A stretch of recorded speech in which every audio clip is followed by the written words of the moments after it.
Greetings and welcome to In-Depth. I'm Dike Rostant.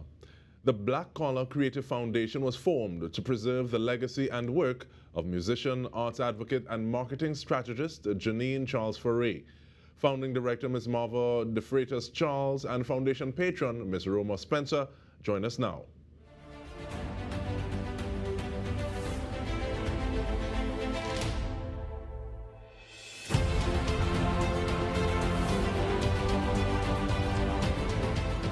Thank you so much for joining us, ladies. And let's start off with you, please, Ms. De Freitas Charles.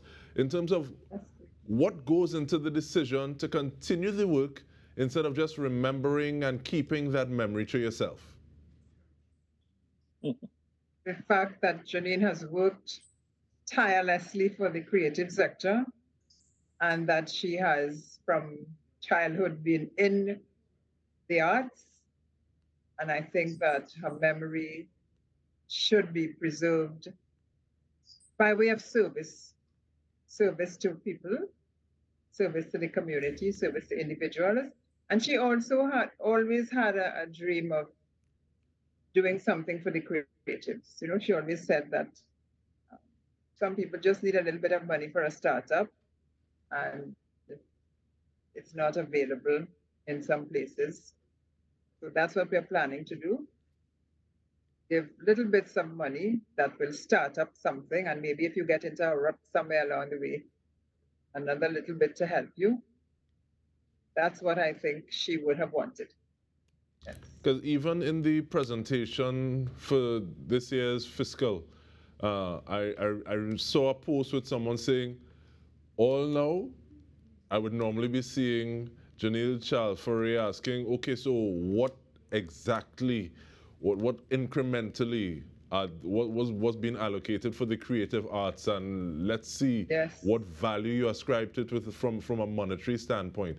But in terms of that remount of un petit noir, like in the production as well as the energy of the people in this space, Ms. Spencer, what was that like? What, could you repeat the question, DK? The remount of the production for the launch of the foundation, what was that like in terms of just the production itself, as well as the energy of the people coming into the space for the launch? Unfortunately, DK, I wouldn't be able to answer that simply because I wasn't at the launch. I actually was at the premiere, the Tobago premiere of my musical play, Queen of the Road, the Calypso Rose musical. So I think I want to turn that question over to her mother, who was there and was part of the planning process of the launch. Yeah? Yes, please, Auntie Marva, give us that answer.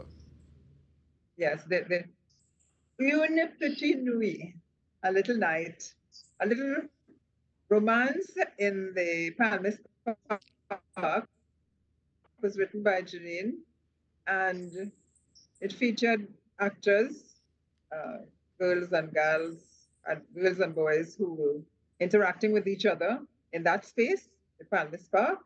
Extremely interesting.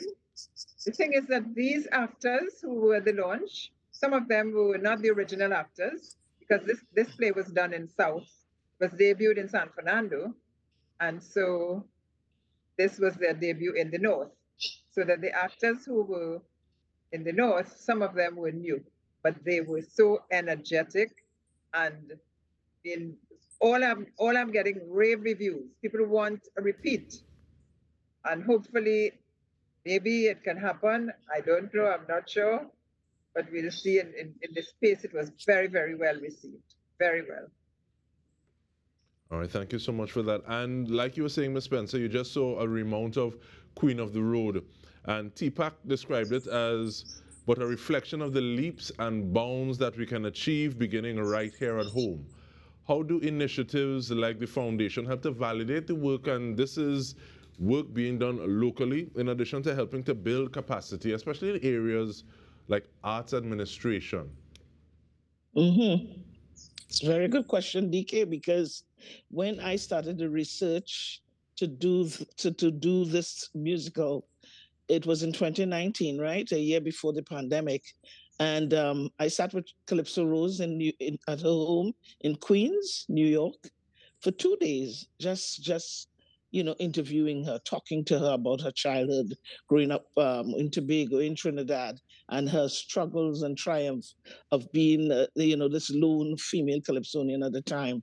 And once I did that research and returned to Toronto, where I'm based, I immediately said, well, okay, I need now the funding to be able to now to start to write this piece, because you have all this research coming out of your wazoo, and you need now funding to get it done. And I remember questioning myself and putting myself in the position of a juror on the Arts Council and wondering, okay, what is the Canadian content of this piece? Why would Canadian public funders fund a story that I'm telling of typically a Tobagonian icon? And try as I might, I couldn't come up with an answer.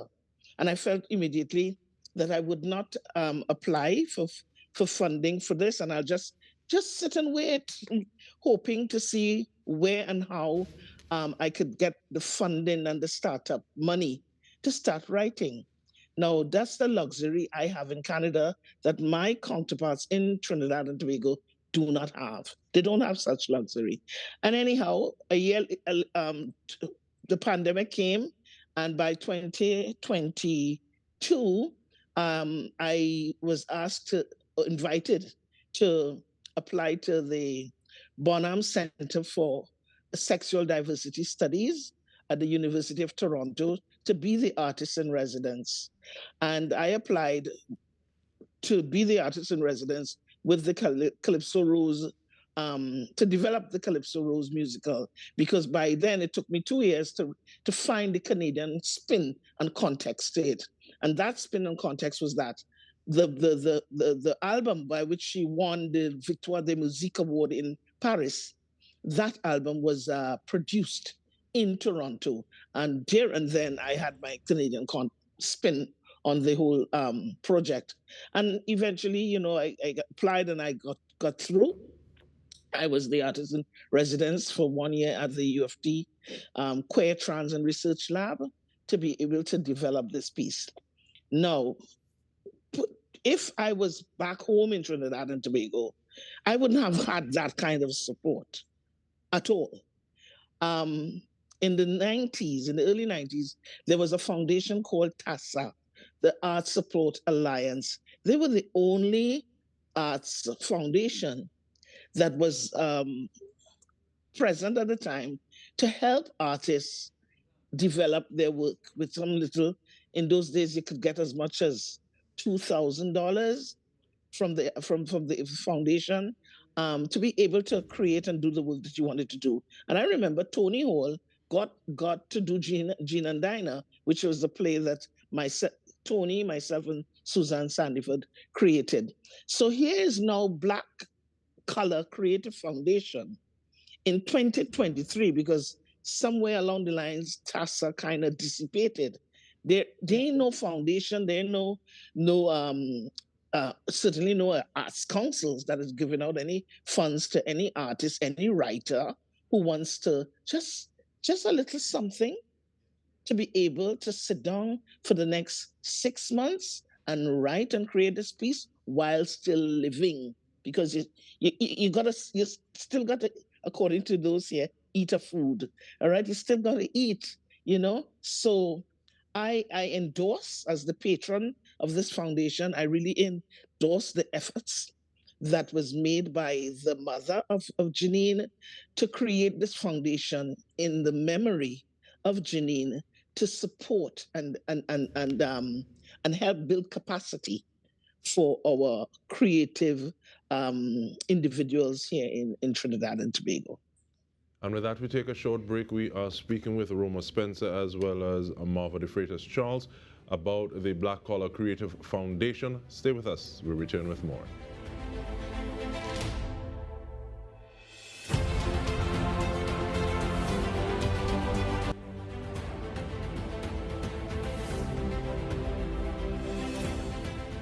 Welcome back. We are speaking about the Black Collar Creative Foundation, formed to preserve the legacy and work of Janine Charles-Farray. We are speaking with Rhoma Spencer, the patron of the foundation, as well as the founding director, Marva de Freitas Charles. And you gave us an idea, Ms. Marva, about some of the things that you want to do. In some ways, it sounds kind of like seed capital, and I tie that into the comment that Ms. Spencer made about getting time and space to create while still being able to live. But give us some of the incremental objectives of the foundation that you're going to be saying, okay, well, this is what we're going to be doing on a day-to-day basis to fulfill that overall mandate. Thanks.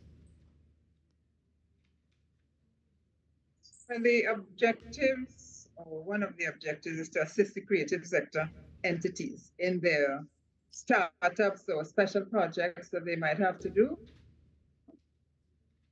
We are going to put a ceiling of $10,000 that can be disbursed at any one time. And people just need, as Rhoma said, a little bit of money to start up something. We expect that there'll be failures. We don't expect that they will have to repay, except that if the business succeeds and they do well, then they can remember us and give something back. Maybe we will be asking that. But in the first instance, we really just want to give some money so that they can start whatever they wish to start. The implication, of course, is that you have to do constant fundraising. And that is going to be the challenge to keep this vision alive. But I'm up to the challenge. I think it is what Janine would have wanted. And I'm really going to give it my best shot. That's what we're trying to do, to help wherever we can. There's going to be a team to evaluate whatever proposals might come in. We haven't yet fleshed out exactly how it's going to happen, whether there's going to be a call or whether, how we're going to do it exactly. But that team will evaluate whatever the proposals people send in, and they will determine what we can afford to give. That's the idea behind it. Thank you so much. Ms. Spencer, we're looking for, by the way, yes, please. We're looking for people who would like to put some money in without expecting anything in return. We're calling them angel contributors. And we hope that people will come forward, either yearly, monthly, once and done, however they prefer. We're hoping that we get some so that we can continue this. Yes. Thank you so much. Ms. Spencer, what might Queen of the Road have looked like if you did not have this space and time and just needed, okay, well, I need some content now, instead of having that 2 year to work on it? Sometimes you go back and say, okay, well, I could tweak this line a little bit, and then you take a break, and then you come back and you say, hey, how come I didn't see this before? What might it have looked like? It would be sitting on a shelf, literally, sitting down waiting for the ability to get the funding to start writing. Because, as I said, you got to survive. I can't take 3 months off of my time and livelihood to put towards creating this piece, knowing that I don't have a monthly stipend, I don't have anything coming into myself. That I would have done on a normal basis if I was back home in Trinidad and Tobago, because you just don't know. But having lived and worked in the creative industry in Toronto for the last 22 years, I know different. So there's no way, if I can't find the funding support, and I want to let you know that the funding support starts immediately the moment the arts funders give you money to start writing this piece, because you start writing it and they expect the next stage is the workshopping of this piece, and the next stage is the production aspect of the piece. So they're giving you money to support the full potential of this piece. Okay, so if these weren't in place, that basic startup support to start writing, to start developing the piece. Mind you, when I went off to New York, and sit with Rose, stayed in her home too for 2 days. That was money out of my pocket. Under normal circumstances, I would have probably applied for money to do what is called the research, right?